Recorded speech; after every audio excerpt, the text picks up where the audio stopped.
Oke, selamat pagi teman-teman. Peserta seminar from home perdana kita di tanggal 14 Juni 2020 dari seluruh Indonesia. Total yang register sudah 435. Grup cadangan juga sudah dibagikan link registrasi. Posisi sekarang kita sudah 274 yang hadir aktif. Kemungkinan nanti sampai siang akan semakin ramai. Ya, House rule cadangan udah di-share linknya? Sudah, di cadangan sudah Mas, dari jam 7 tadi udah aku share. House rule sudah aku bagikan, aturan mainnya, jadi teman-teman bisa baca sambil punya waktu. Nah, kita bisa langsung memulai sesi pertama, sesi presentasi pagi ini bersama dua pemateri yang luar biasa, Mbak Eva Badru dan juga Dr. Piprim, yang dua-duanya juga sudah standby. Tapi sebelum itu, aku mau serah terimakan ke Mas Tio selaku co-host, sinergi host bersama saya di SFA ini. Aku mau tahu speaker.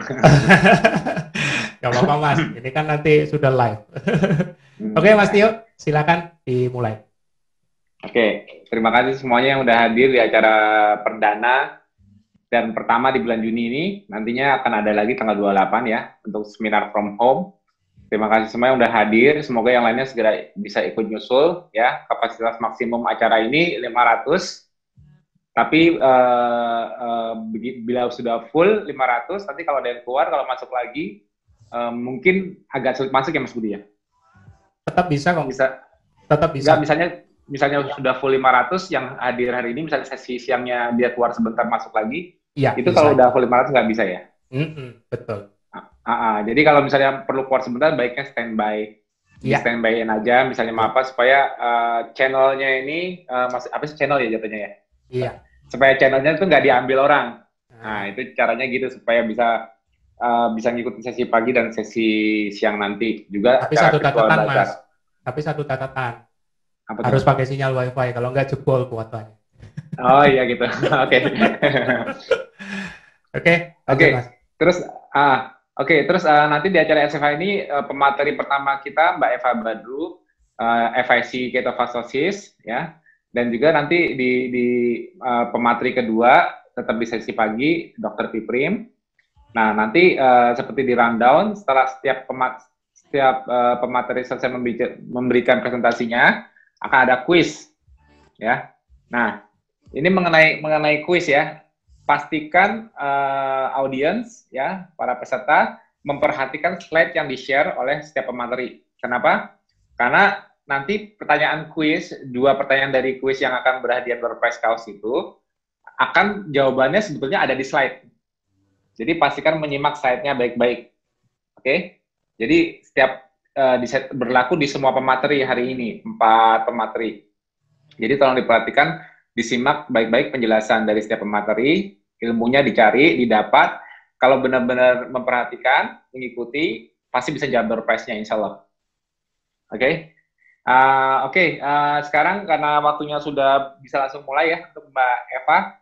Silakan masuk Mbak Eva. Stres dan ketosis. Jadi banyak sekali warrior yang melupakan poin penting ini. Karena ini kan salah satu dari 5 pilar yang kita punya di dalam protokol ketofastosis. Ya. Dan 5 pilar yang kita punya ini mengadaptasi dari gaya hidup zaman nenek moyang kita gitu, untuk mendapatkan metabolisme ketosis. Nah, stres ini dilupakan. Kenapa? Karena kebanyakan warrior itu fokusnya itu hanya kepada makanan, gitu ya. Hanya kepada apa sih makanan apa yang bisa kita makan, gitu ya. Hanya fokus kepada karbohidratnya kadarnya berapa ya? Karbohidratnya net carb-nya itu sampai mana ya, gitu. Atau panjang-panjangan puasa, gitu ya. Atau olahraga yang paling ekstrim yang mereka lakukan, ayo kita robek-robek otot. Saya tidak menafikan kalau itu semuanya penting. Itu semuanya penting. Namun, satu hal yang paling krusial, yang juga krusial maksudnya di dalam 5 pilar, dan banyak sekali yang terlupakan oleh para warrior ini adalah stres, dalam masalah stres gitu. Terutama ibu-ibu ya, terutama ibu-ibu, kaum perempuan yang mana Tuhan menciptakan kita ini sudah sepaket dengan dominan rasa emosi gitu ya, dominan baperan dibandingkan laki-laki, karena dari segi bentuk bentuk otak kita gitu,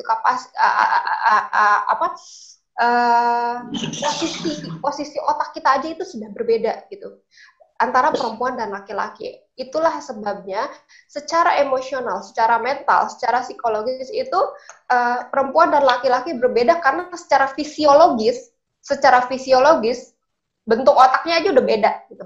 Laki-laki dan perempuan.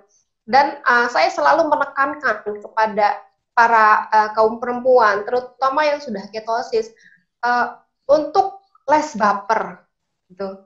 Dan ini adalah PR yang terbesar untuk para warrior sebetulnya gitu. Mengingat kita hidup di zaman sekarang ini yang sangat deras dengan informasi ya, sangat deras informasi. Sedangkan manusia itu berpikir satu hari itu berpikir bisa sampai 60.000 kali loh.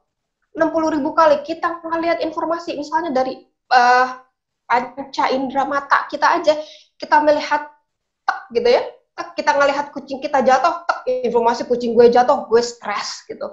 Kita melihat, kita buka Facebook, ngelihat ada ada berita tentang apa tuh kemarin, misalnya soal Jokowi naikin listrik PLN, langsung stres. Itu semuanya itu informasi yang kita dapatkan itu selain dari mata, dari telinga mendengar gitu ya, dari alat peraba kulit kita gitu. Semua dari panca indera itu akan diolah kembali ke dalam otak kita, dan akan di-passing through ke dalam psikologis kita gitu, secara mental kita. Nah, dari kelima panca indera ini yang Tuhan berikan kepada kita, dan kita mendapatkan informasi yang terlalu deras gitu di zaman sekarang ini, itu sangat mempengaruhi kondisi psikologis kita. Nah, dari kondisi fisiologi seperti ini, itu sangat berpengaruh besar kepada psikis kita. Kebanyakan orang zaman sekarang itu mentally breakdown-nya dari terlalu besarnya arus informasi, karena pada fitrahnya Tuhan menciptakan sunatullah ini ya, kita berpikir satu hari itu bisa sampai 60.000 kali gitu. Ini adalah poin yang banyak dilupakan oleh para warriors di ketofastosis, karena gimana ya, protokol memang didesain untuk menciptakan kondisi metabolisme kita nih secara fisik ya, untuk mimicking gaya hidup zaman baheula nih, zaman nenek moyang kita, untuk menciptakan ketosis. Tapi ketika kita stres, ketika kita depresi, ketika kita overthinking, maka keempat pilar yang lain ya, stres itu salah satu pilar dalam 5 pilar kan. Keempat pilar yang lain itu terguncang. Jadi nggak peduli kalian itu mau sepanjang apa puasanya, nggak peduli kalian sekeren apa ngitung NF, tapi kalau nggak bisa mengendalikan apa yang ada di sini dan apa yang ada di sini, gitu, bubar semuanya. Karena itu mempengaruhi keempat pilar yang lain, gitu ya. Nah, definisi stres sendiri di sini adalah, stres adalah reaksi tubuh yang muncul saat seseorang menghadapi ancaman, tekanan, atau suatu perubahan. Stres juga dapat terjadi karena situasi atau pikiran yang membuat seseorang yang merasa putus asa, gugup, marah, atau bersemangat. Ya. Dan situasi tersebut memicu respon tubuh secara mental dan fisik. Tadi sudah saya breakdown sedikit, sudah saya uraikan sedikit bagaimana situasi stres di zaman sekarang, di kondisi sekarang, mempengaruhi secara mental kita. Ya, nggak hanya sesuatu yang besar kayak misalnya pemilu kemarin gitu ya, atau kondisi sekarang yang lagi pandemi ya, virus COVID yang let's be honest ya, kita jujur aja, saya ketosis, saya puasa panjang, saya memilih makan rendah karbo. Tapi ketika saya harus di lockdown di rumah sendiri, dan saya bukan seorang antisosial, dan saya secara sunatullah diciptakan oleh Allah sebagai makhluk yang sosialisasi, saya kena loh, gitu. Saya kena loh, saya secara mentally, saya sedih. Secara mentally, saya nggak nerima kalau saya nggak bisa jalan-jalan ke mall untuk sekedar window shopping, walaupun nggak shopping beneran, atau saya nggak bisa ketemu teman-teman, karena ketika kita bersosialisasi, secara fisik itu ya, secara fisiologis, ternyata kita itu menimbulkan hormon yang happy-happy. Hormon happy-happy itu seperti hormon serotonin, hormon oksitosin, yang bikin kita wow gitu, yang bikin kita gitu ya.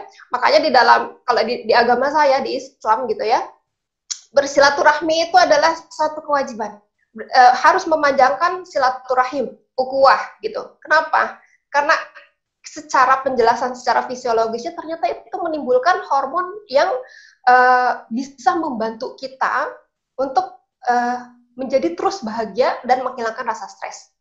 Tapi di dalam masa pandemi seperti ini, ya, justru kita tidak mendapatkan hak kita untuk bersilaturahim, gitu. Yang ada kemana kita fokus ke informasi media, mau nggak mau kita kan buka-buka handphone, apa segala macam. Nah, seperti itu banyak sekali saya perhatikan di Facebook. Bahkan seorang warrior yang sudah senior pun, gitu, itu masang status yang apa ya, baper aja gitu kerjaannya. Saya tidak bisa ketemu sama anak saya, gitu, karena dia di luar kota, di lockdown. Saya nggak bisa pergi ke sini, saya nggak bisa pergi ke situ, saya kangen sama kalian apa segala macam. Itu sudah dalam kondisi stres karena hak untuk sosialisasinya nggak ada.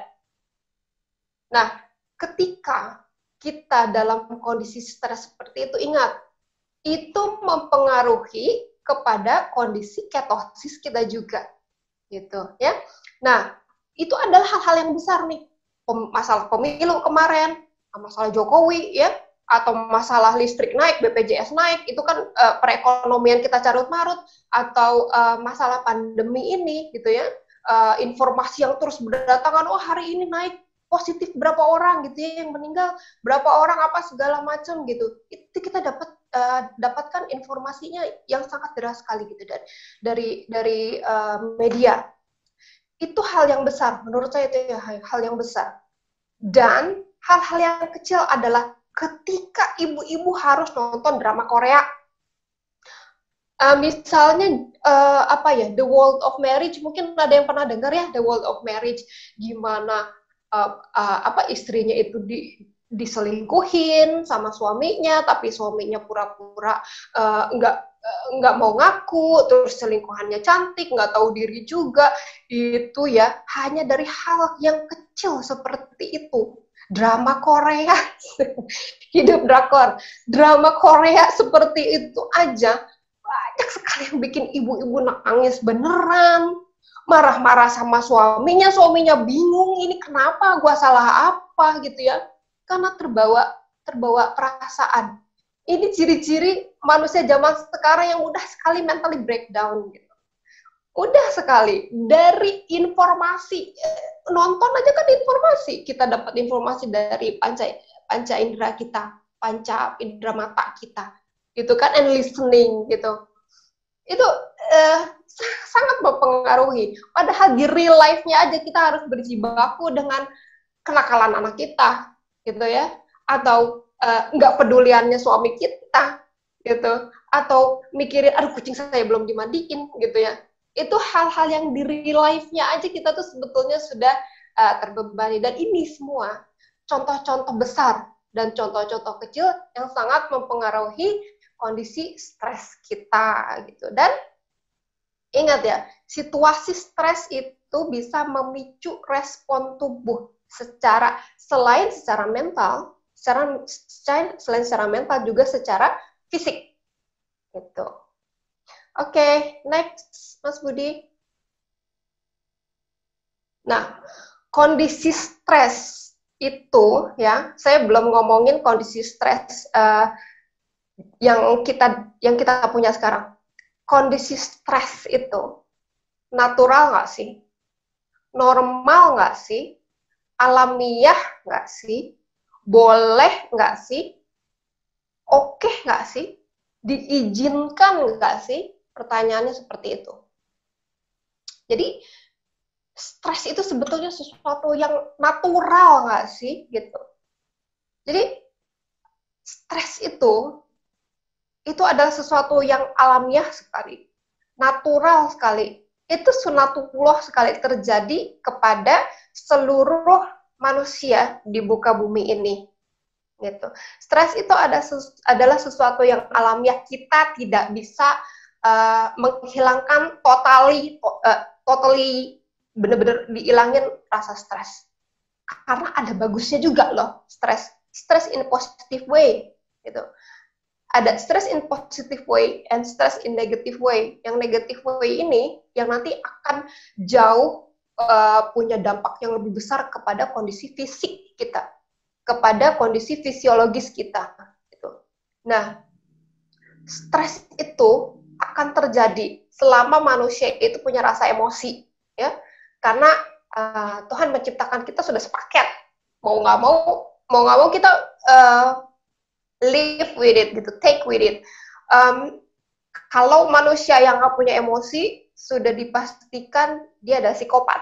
Karena psikopat itu tidak bisa merasakan empati, simpati, no emotion, nggak ada emosi sama sekali, dan itu adalah biasanya genetic damage ya.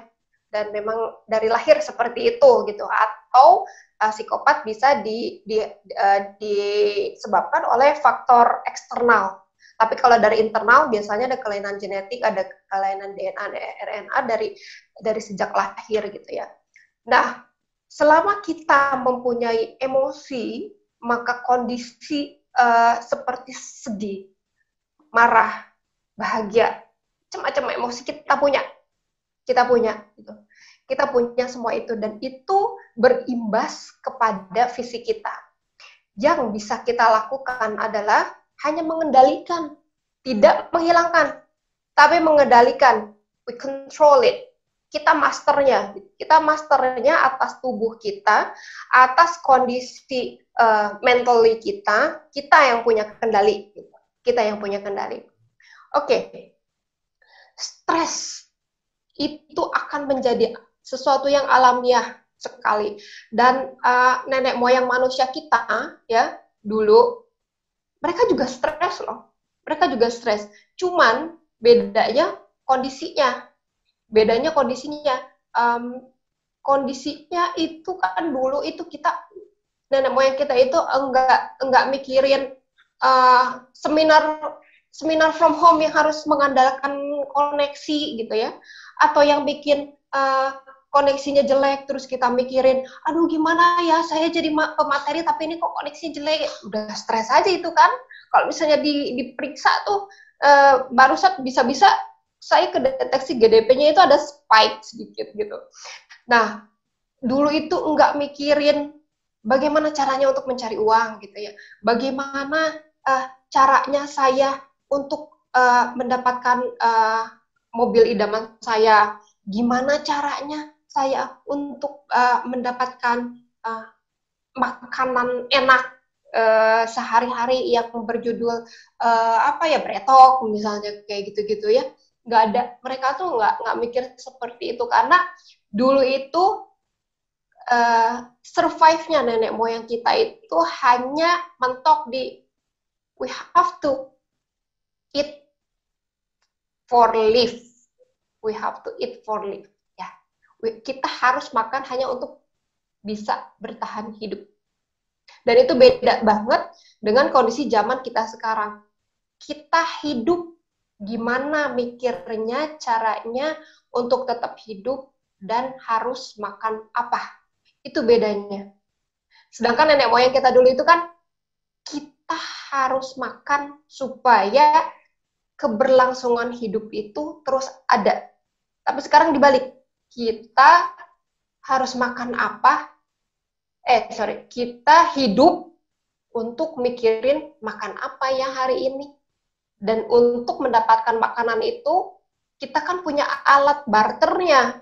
Apa? Uang. Gitu.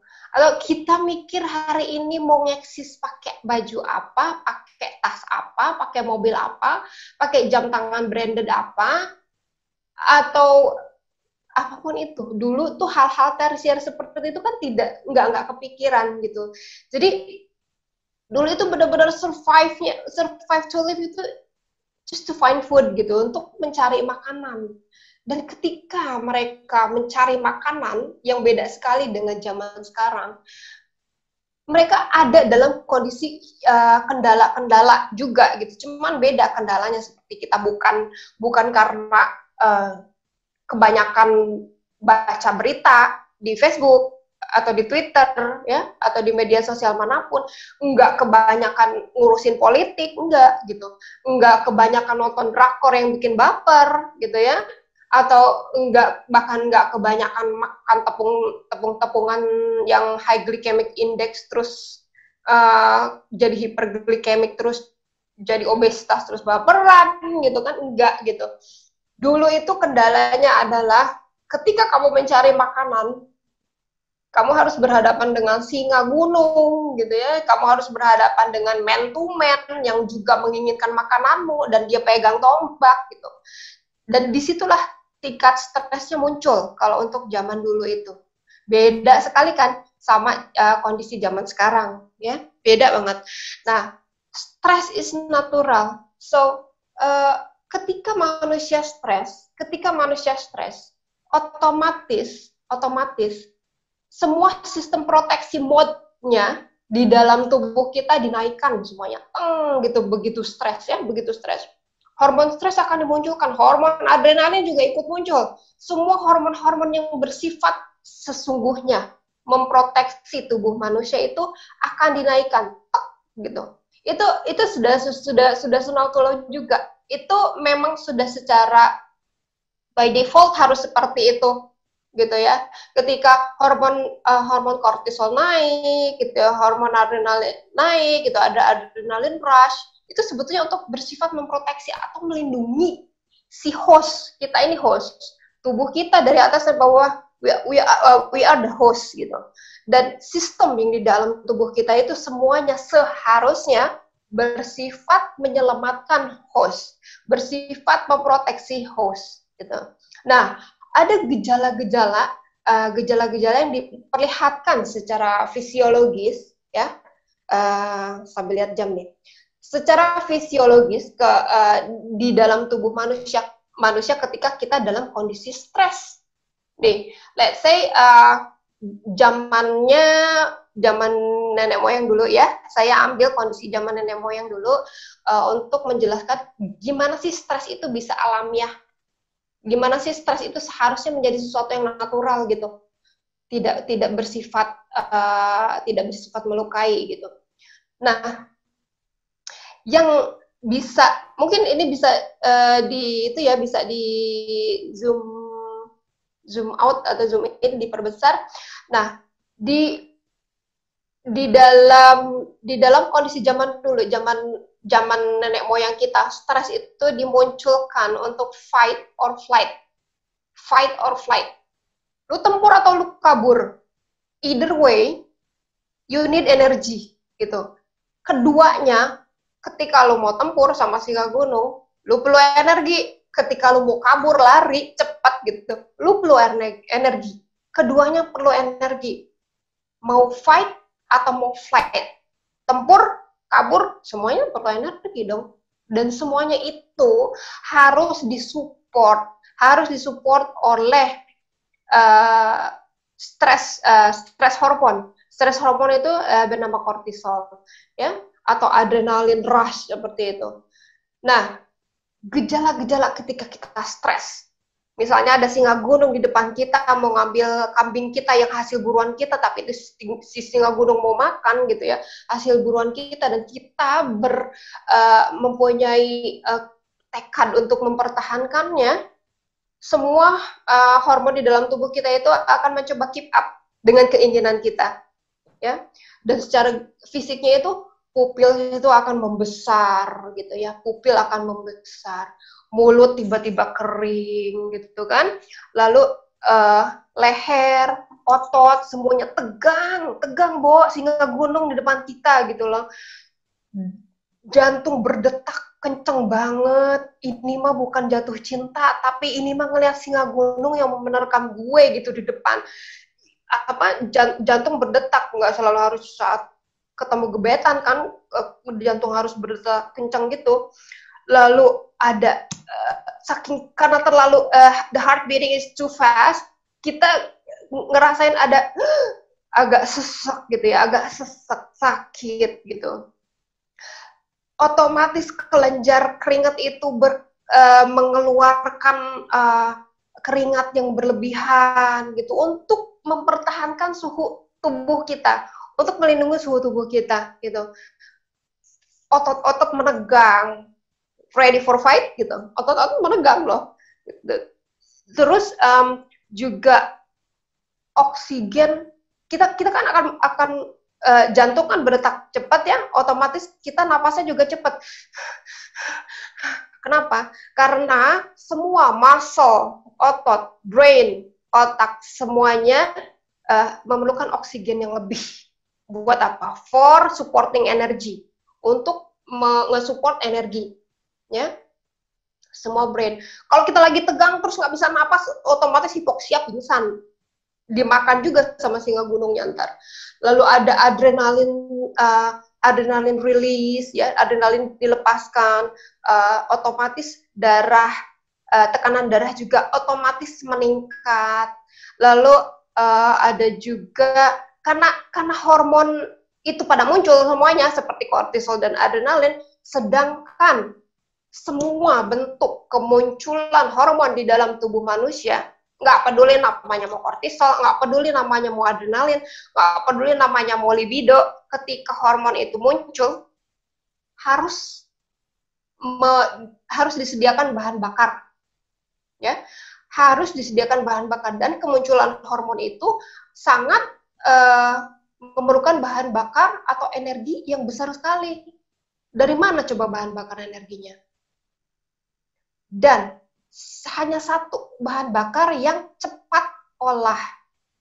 Hanya satu. Dia adalah berapa? Glukosa. Glukosa itu cepat olah.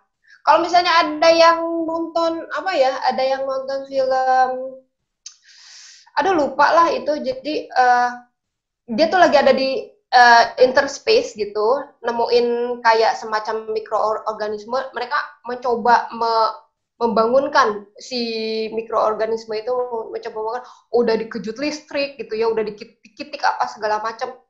Kerennya orang barat bikin film itu selalu based on science. Jadi si mikroorganisme ini cuman hidup ketika dia disuntik glukos gitu. Glucose is the fastest energy to live gitu. Nah, glukos ini cepat banget diolahnya menjadi bahan bakar. Gitu. Nah, ketika kortisol naik, ketika adrenalin naik, gitu ya, ketika semua hormon naik, glukos itu kan harus tersedia, ya. Semua sistem pertahanan tubuh kita yang bersifat untuk memproteksi diri, ya, ketika kita dalam keadaan fight or flight, itu kan perlu energi besar banget. Otomatis harus ada yang di shutdown satu untuk saving the energy. To save the energy harus ada yang di shutdown satu. Tahu nggak itu apa? And this is the most important banget dan kita lupa. Itu adalah sistem imunitas kita. Ketika kita dalam fight, kondisi fight and flight, dan semua sistem proteksi tubuh kita naik to protect the host, ya, sistem imun itu harus diturunin.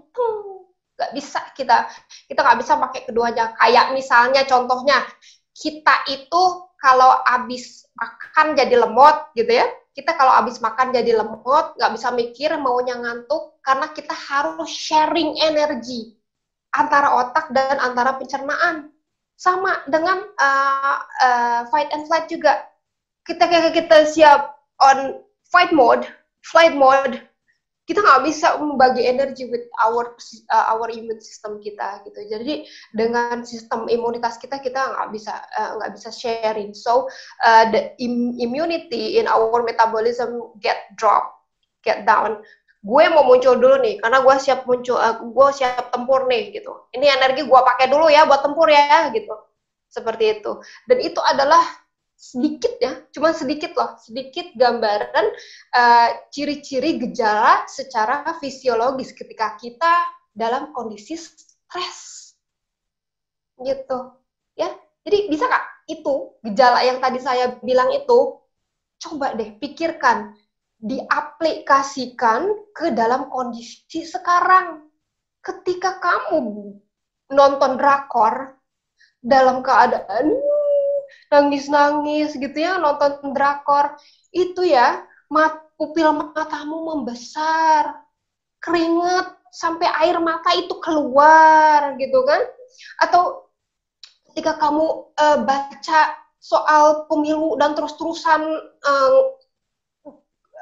curhat di Facebook tentang status pemilu, atau soal tentang listrik naik atau BPJS naik apa segala macam gitu ya, itu your heartbeat is getting faster, napasmu memburuk. Kenapa? Karena itu ada the rise of the cortisol di dalam tubuh kita, there are the rise of adrenaline di dalam tubuh kita gitu, dan otomatis kan glukosa itu naik. Glukosa yang berasal dari gluconeogenesis.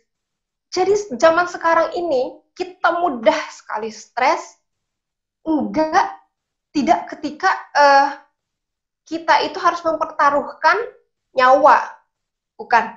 Tapi kita harus mempertaruhkan ekonomi zaman sekarang ini. Gimana caranya saya bayar PLN? Gimana caranya saya bayar BPJS? Gimana caranya saya beli beras? Gitu. It's all about money zaman sekarang, gitu ya.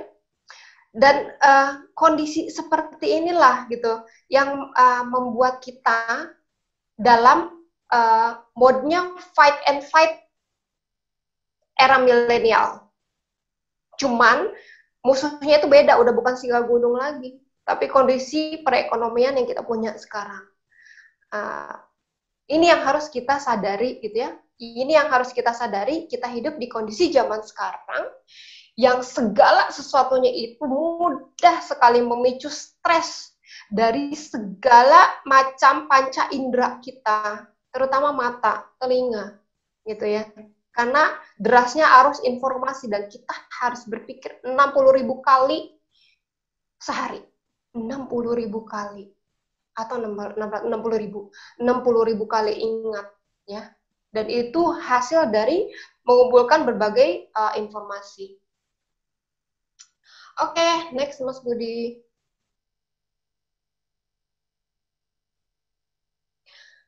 Kalau stres itu menjadi natural, sangat menjadi alamiah sekali kalau kita membahas soal kondisi fight and flight yang sudah saya bahas tadi, maka kondisi stress fight and flight itu akan menjadi sesuatu yang tidak natural lagi atau menjadi defect ketika stres itu selalu on.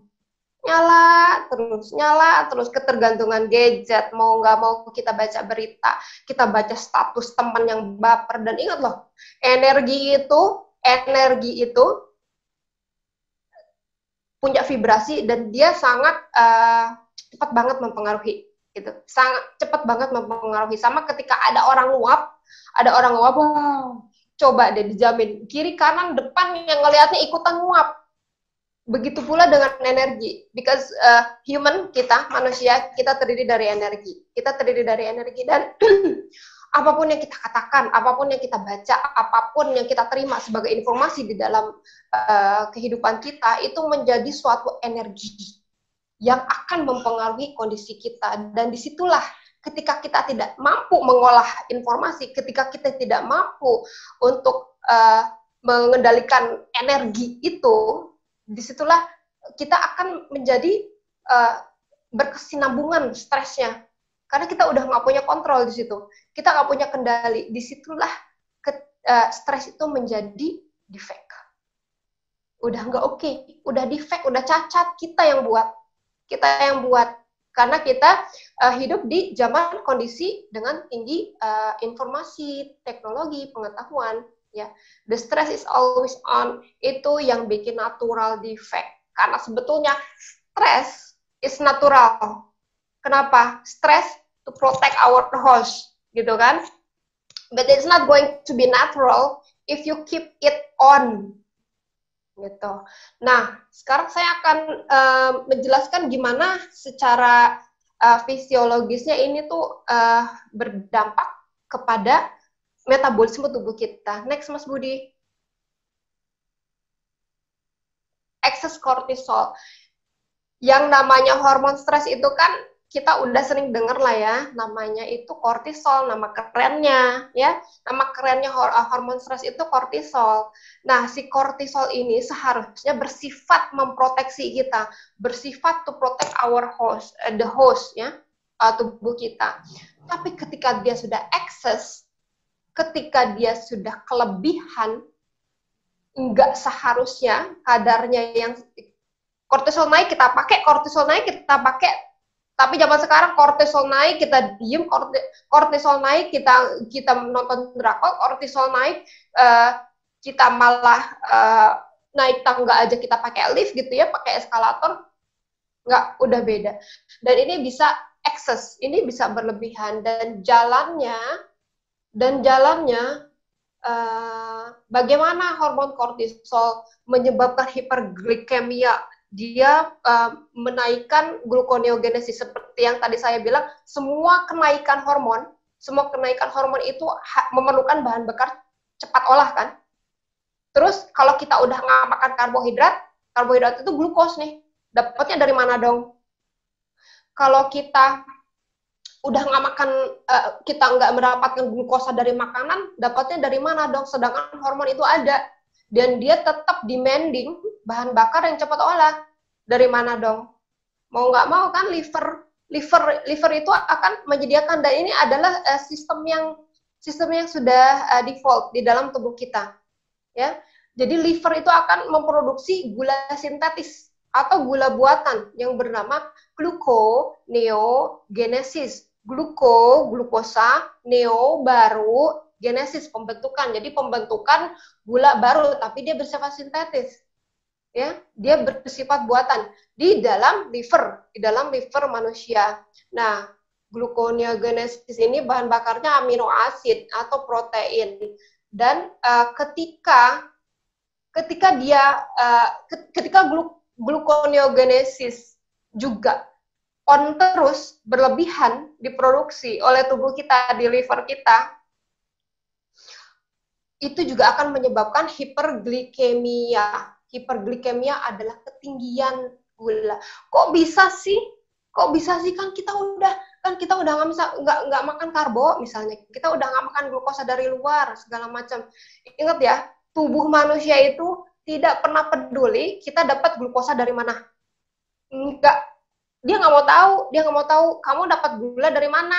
Mau dari makanan, gue nggak peduli. Mau dari gluconeogenesis, gue nggak peduli. Yang penting gue dapat gula, tubuh dapat gula. It glucose. Aku nggak peduli itu buatan, aku nggak peduli itu KW, aku nggak peduli itu asli, yang aku tahu itu namanya gula. It doesn't matter kamu dari makanan atau dari liver. Gitu. Nah, hal seperti itu yang juga memicu kondisi hiperglikemia, ketinggian glukosanya, dan juga menyebabkan increase insulin secretion. Insulin akan terus-terusan dimunculin kan, ingat ya, hormon insulin itu tugasnya apa? Dia menangkap glukosa, dimasukin ke dalam sel-sel di dalam tubuh kita.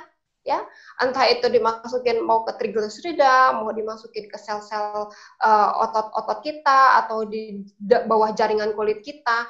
Itu tugasnya si Pak Insulin itu seperti itu. Dia nangkep-nangkepin, glukos, simpan, masuk sini ya, glukos, simpan, dapat glukos, simpan. Itu gunanya hormon insulin di dalam kita. Ya, nah otomatis kalau kita terus-terusan stres, kita terus-terusan nge-on-in produksi gluconeogenesis di dalam liver kita, ya otomatis juga insulin kan akan naik terus, akan mengalami kenaikan terus, dia spike terus, insulin spike, dan ini bisa menyebabkan increasing fat synthesis, ya, obesitas, diabetes mellitus, DM. Saya ingat banget kata Mas Tio 4 tahun yang lalu ketika saya lagi rajin-rajinnya belajar lewat WAG, ya. Hal yang paling besar untuk menyumbang kondisi diabetes mellitus adalah ini, pikiran. Itu kontribusi terbesar, like oh my god, gitu loh.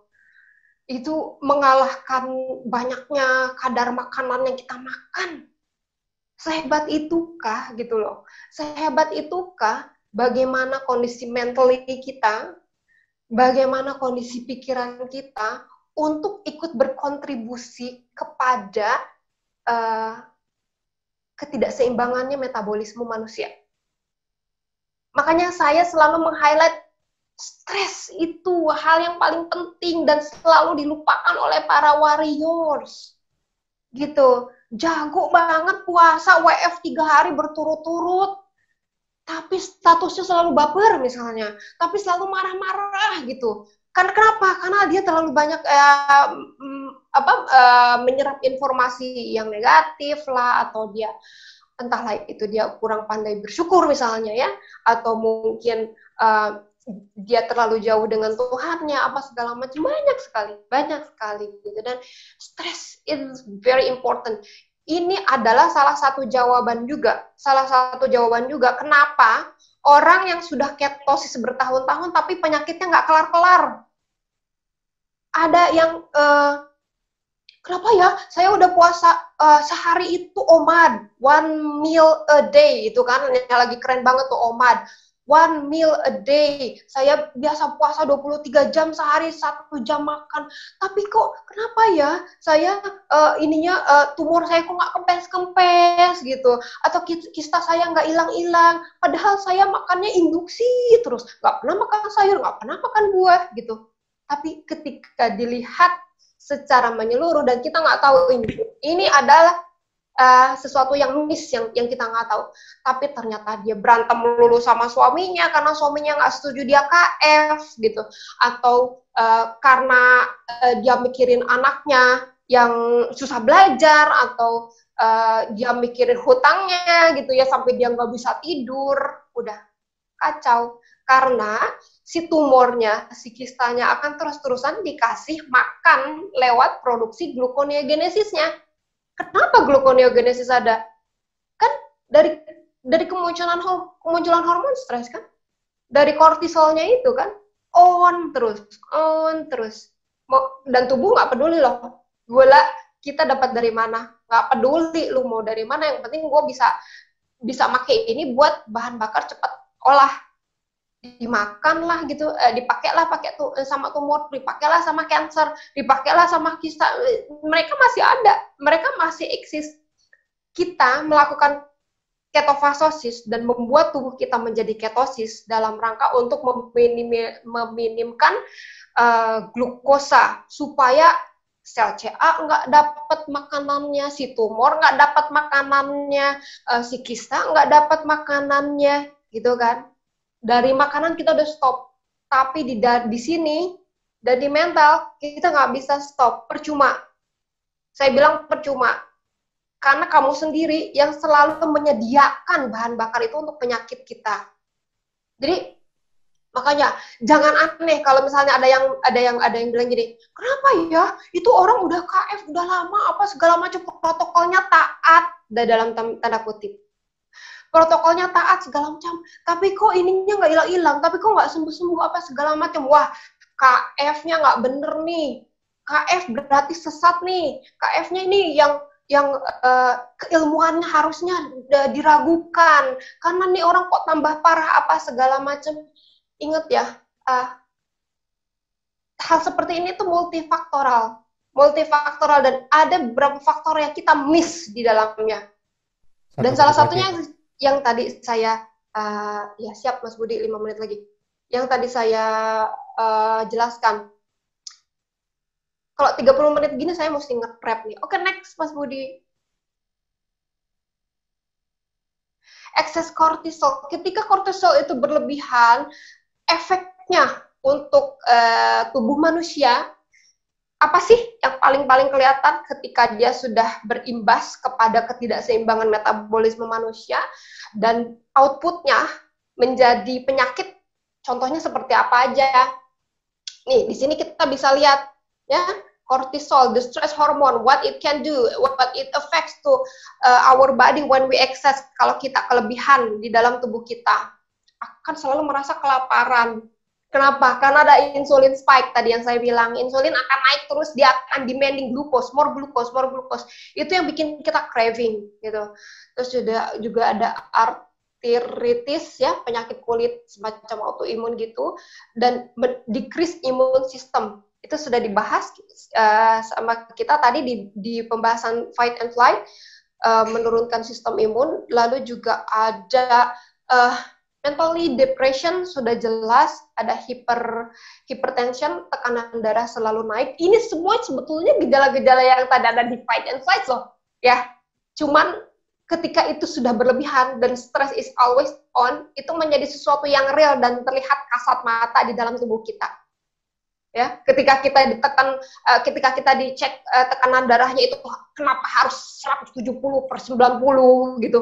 Nah itu kan seharusnya si kondisi stres yang natural itu kan hanya terjadi ketika kita memang harus menyelamatkan nyawa gitu. Tapi zaman sekarang nyawa kita nggak apa-apa, tapi kita mikirin yang bla bla bla segala macam, kita nge-onin terus-terusan on nih penyakitnya yang ada di sini gitu. Chronic fatigue, cepet banget lelah gitu, atau sleep deprivation, susah tidur, ya iyalah susah tidur, mikirin dulu gitu kan. Ini semua gejala-gejala mentally breakdown yang akan terrealisasi secara metabolisme di dalam tubuh manusia. Tunnel vision, kita penglihatannya juga udah nggak jelas gitu ya. Dan apa itu tadi, acid reflux disease, asam lambung yang terus-terusan on. Ini nih. Nah, nih si acid reflux disease ini kalau terus-terusan dibiarkan ya karena kita stres, ini nanti hal yang paling parah, hal yang paling kronis, kita kena GERD, mah kronis, kena GERD gitu ya. Dan kalau udah kena GERD kan itu kan karena ada asam lambung yang terus-terusan naik, katupnya itu jadi kena juga, terus ada sensasi terbakar di sini, ditambah juga worry and anxiety gitu ya, worry and anxiety, nggak akan kelar-kelar. Itu semua berasal dari stres. Next Mas Budi.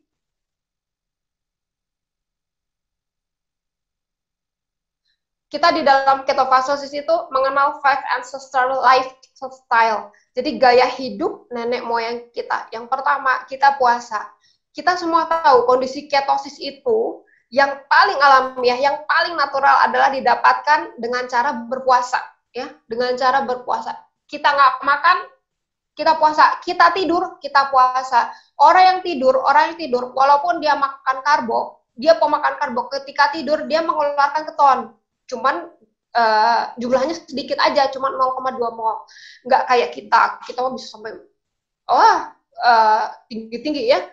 Nah, itulah yang menjelaskan bahwa kondisi manusia ketika tidak makan itu autoketosis, otomatis ketosis kalau ketika kita tidak makan. Oleh karena itu, di dalam ketofastosis kita itu selalu menekankan di puasanya, bukan di makanannya. Nggak kayak ketogenik ya. Kalau ketogenik itu kan kita fokus sama makanannya, gimana caranya kita untuk ketosis lewat makanan. Kita masih bisa makan tapi kita ketosis. Jadi mereka itu ngakal-ngakalin lewat makanan. Tapi di dalam ketofastosis kita itu fokus kepada puasanya, karena puasa lah cara alamiah yang terjadinya kondisi ketosis. Lalu yang kedua adalah makan rendah karbohidrat. Nah ini ketogeniknya, ketonya. puasa, fasting, yang kedua makan rendah karbohidrat, ketogenik. Jadi kita mengkombinasikan ketika kita sudah ketosis ketika puasa, gimana nih caranya supaya nggak bubar lagi ketosisnya? Ya makannya jangan nasi lagi dong, bubar lagi dong ketosisnya. Makannya yang rendah karbo dong, yang kadar presentasi karbohidratnya itu di bawah 20%. Untuk yang maintenance, yang induksi di bawah 5%, lalu yang konsolidasi 15%, 10, 15, 20 ya. Lihat lagi protokol. Lalu juga tinggi aktivitas fisik, olahraga.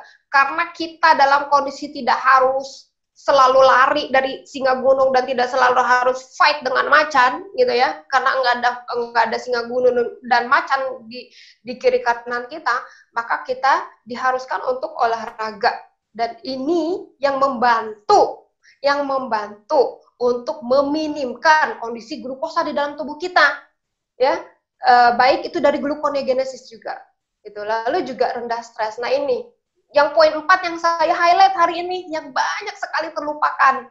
Kenapa terlupakan? Karena, saya nggak stres, saya nggak mikirin apa-apa, saya nggak apa-apa, saya nggak ada masalah apa-apa kok gitu. Tapi nonton drama Korea itu sambil nangis, dipikirin, itu dianggap bukan masalah. Itu dianggap bukan masalah. Tapi secara fisik imbasnya besar banget gitu ya.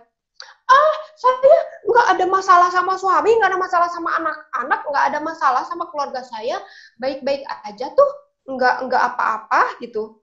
Tapi misalnya ketika kita ke warung, duit 1.000 perak nggak dikembalian, jadi masalah dipikirin gitu. Itu kita lupa kalau itu pun bentuk stres. Gitu. Dan itu memicu gluconeogenesis di dalam tubuh kita. Otomatis kalau kita mikirin uang kembalian 1.000 perak yang nggak dikembaliin sama si babang warung, ya, dipikirin terus sampai nggak bisa tidur. Lihat poin nomor 5, tidur aja nggak berkualitas. Tapi kita ngaku nggak ada masalah apa-apa, nggak ada masalah sama suami, nggak ada masalah sama istri, anak-anak juga baik-baik aja semua. Everything is okay. Gitu. Tapi hal-hal kecil seperti ini, apalagi di masa pandemi ini ya ibu-ibu, bapak-bapak, kita harus ingat kondisi sekarang kita dikasih pandemi worldwide, nggak cuma di Indonesia aja, nggak cuma di Bogor aja, nggak cuma di Jakarta aja, tapi di seluruh dunia. Berarti ini sudah termasuk ketetapan dari Tuhan, dan ini adalah takdir. Dan ingat yang untuk muslim ya,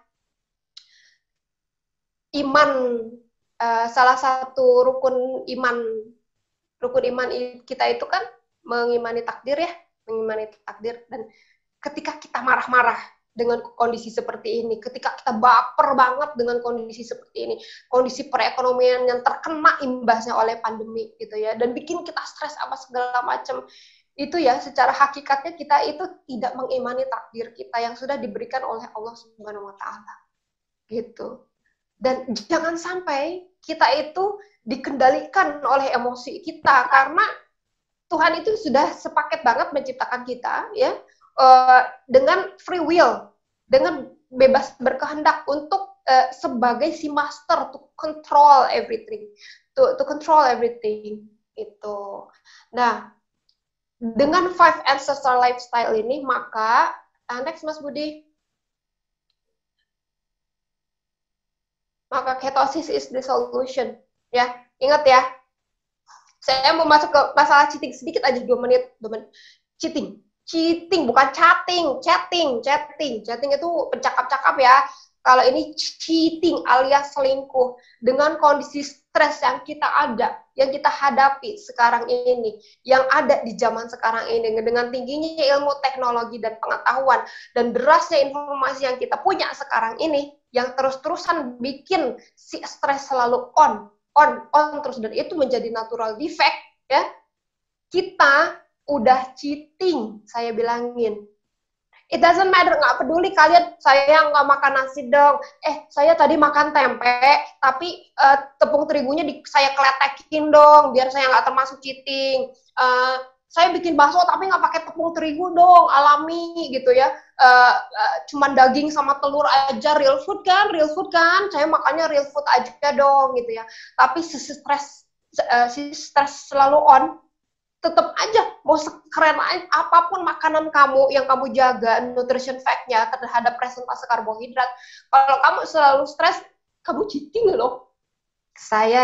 Menurut saya gitu, kamu tuh udah cheating. Jadi dengan kondisi kita seperti ini, kesimpulannya adalah sangat tidak perlu cheating dari makanan. Karena ketika kita stres, ketika kita depresi, ketika kita mikirin sesuatu, kita malas olahraga, ketika kita, maaf ya, ketika kita ketogenik doang tanpa puasa, bagi saya itu udah cheating. Bagi saya itu udah selingkuh.